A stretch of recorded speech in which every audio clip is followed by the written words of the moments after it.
Go Ming go โอเคช่องครับ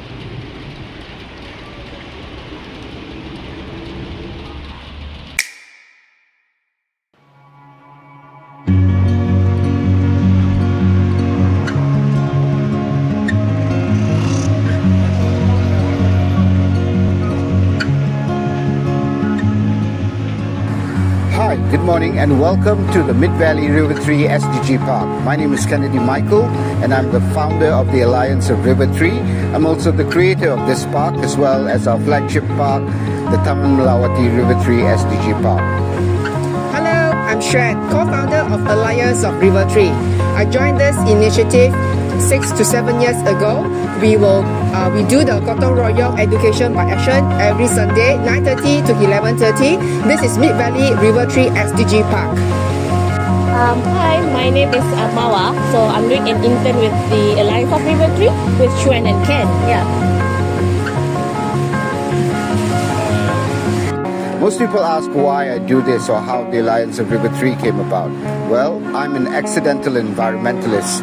It wasn't my intention to start this, but in 2018 I was invited by some friends who grew up where I grew up in 𝗪𝗏, where the Klang River starts, and they had an initiative under the River of Life Public Outreach Program, and they had invited me to participate. When I went to their site to look at it, I found that after 5 years, not much had been done.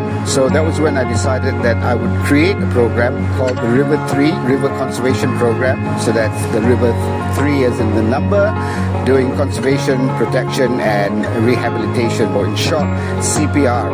So it's a way of looking at restoring the river ecosystems, starting with the place I live in 𝗪𝗏, where the Klang River starts. And so that's how the idea for the Alliance of River 3 as well as the River 3 River CPR program arose from. So why does preventing river pollution matter? For the simple reason that life on Earth requires water, and in many places in the world, the main source of our potable water, our industrial water, our economic water, our health water is sourced directly from rivers. So the higher the cost of treating water that we take from rivers, the more expensive water becomes, and that's an injustice because water should be for everybody and water should cost as little as possible. It's not the government's responsibility to prevent pollution, it's ours because we're the ones who are polluting the river. So when you think about why protect rivers, think about where your water comes from and think about how in your daily life you can barely live without water.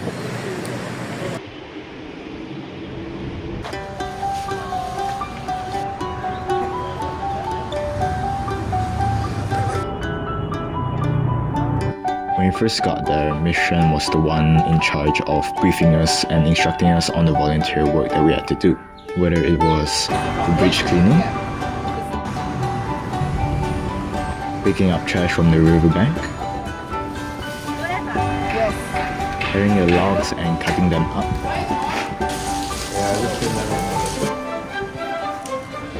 One of the key challenges in our work is not so much about the nature itself, but it's about the social, the people, the human, the people at large, the community, where they are not educated and they do not have the awareness of what it means to take care of our water source, which is to protect the river for our own water security. People, while meaning well or having good intentions, don't really understand the river ecosystem. They don't understand the hydrology, they don't understand the morphology, they don't understand the geological function of the river, and most people focus on the smallest aspect of the external influence, which is collecting rubbish. So they refer to it as cleanups. And while cleanups are important, especially in this day and age, to build and protect resilient ecosystems for our rivers, you have to restore the ecosystem.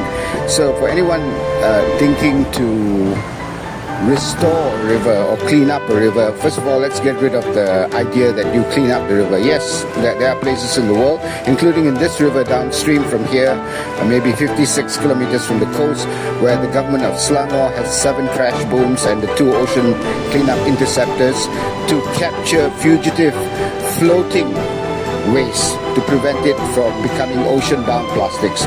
The Klang River in 2020 was the world's 2nd largest contributor of marine plastic pollution.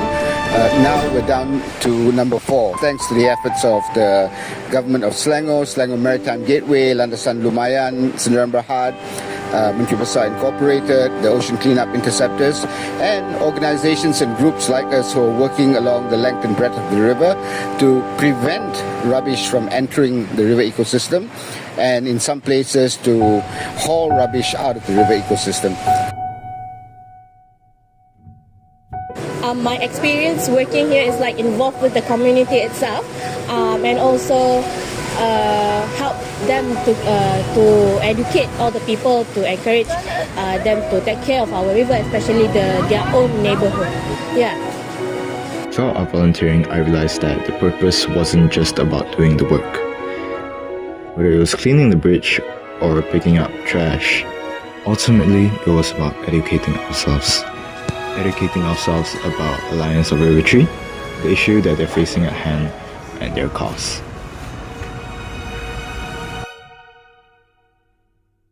When the fundamentals of the issues is not addressed, whatever infrastructure, whatever installation, whatever investment you put it in, it will not work when you do not address the root cause, which is the human. They are not being made aware, educated, properly informed. The communication from the top down, from the government to the corporate to the individual are not properly addressed. So therefore, where they do not know where is our water source comes from, and when you put in certain intervention, which does not help to address the root cause, therefore it will not help at the larger picture.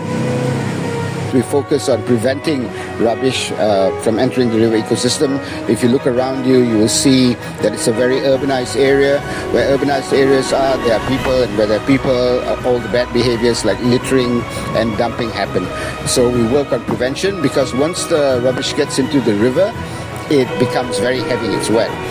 The other part that we're doing is restoring the riverbanks. So the riverbanks play a critical role in keeping a river ecosystem intact or protecting the integrity of the river ecosystem. If you look down here, you'll see a lot of greenery, a lot of particular types of trees, trees that are native and trees that belong to a river ecosystem.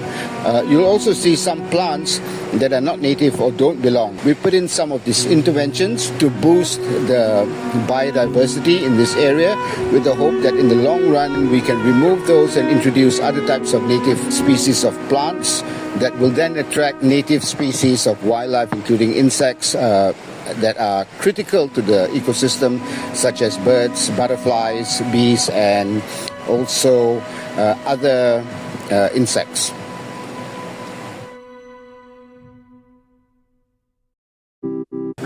Have we thought about quitting? Yes, every day, every Sunday when I have to wake up.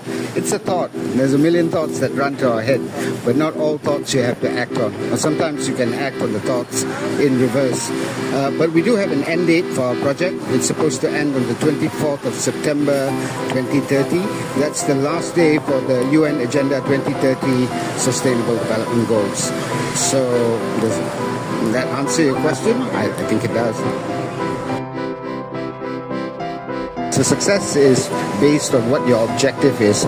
So if you have an objective and you work for it and you get the outcome that you want, that's successful.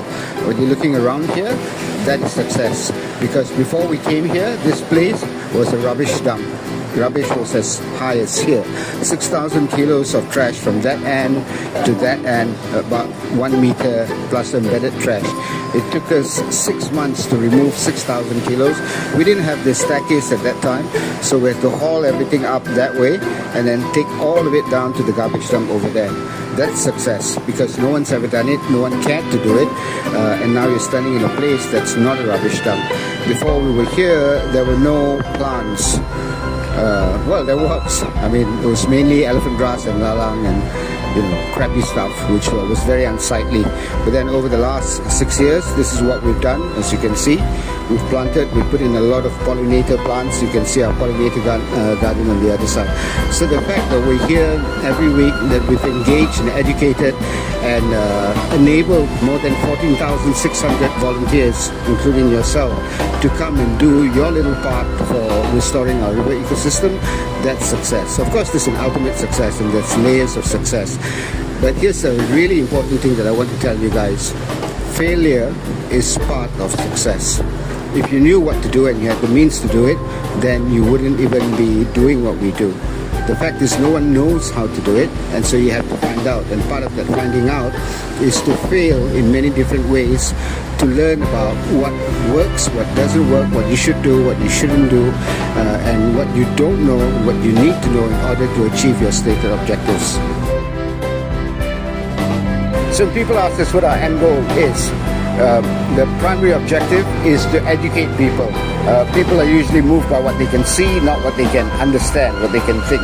It's inbuilt into the human psyche. So by restoring the ecosystem, by making it beautiful, by making it accessible, we educate people. And to rehabilitate a river, there's only one thing you need to do. You need to rehabilitate the minds of the people that pollute it and destroy it. So that's our end goal. And what will it look like in real life? It will look like the first River 3 SDG park that has public access for enjoyment, for recreation, as well as for education, especially on the Sustainable Development Goals.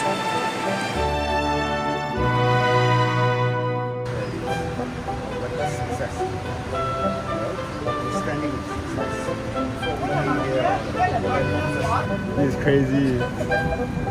It can't be that hard. It can't be that hard, Rick. 3, 2, 1. So